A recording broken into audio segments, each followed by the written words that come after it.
of Rayshard Brooks was a homicide caused by gunshot wounds to the back, the Fulton County Medical Examiner's Office says. Mr. Brooks's death on Friday reignited protests in Atlanta after days of worldwide demonstrations against racism and police brutality prompted by the death of George Floyd, an African American, in Minneapolis police custody on May 25.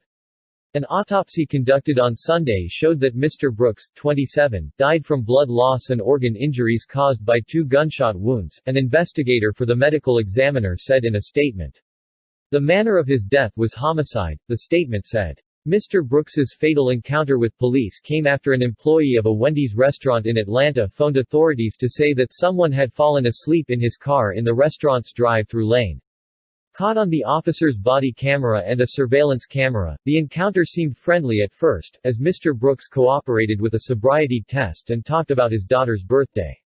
I watched the interaction with Mr. Brooks and it broke my heart, Atlanta Mayor Keisha Lance Bottoms said. This was not confrontational. This was a guy that you were rooting for. But when an officer moved to arrest him, Mr. Brooks struggled with him and another officer at the scene before breaking free and running across the parking lot with what appears to be a police taser in his hand, a bystander's video showed. A video from the restaurant's cameras shows Mr. Brooks turning as he runs and possibly aiming the taser at the pursuing officers before one of them fires his gun and Mr. Brooks falls.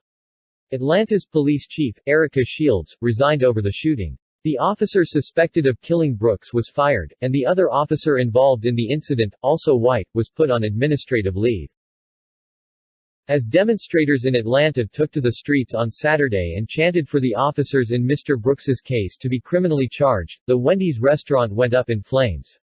On Sunday, police offered a $10,000 reward and published photos of what appeared to be a masked white woman being sought in connection with the case. Police said they were seeking those responsible for the blaze, including a woman who was attempting to hide her identity. The department posted photos on social media of what looked to be a young white woman wearing a black baseball cap and face mask, and a video clip filmed by a protester that appeared to show a woman encouraging the flames. "Look at the white girl trying to burn down the Wendy's," the man recording the video can heard saying. "This wasn't us." Ms. Bottoms said on Saturday that she did not believe the shooting was a justified use of deadly force. Lawyers for Mr. Brooks's family said he was the father of a young daughter who was celebrating her birthday on Saturday.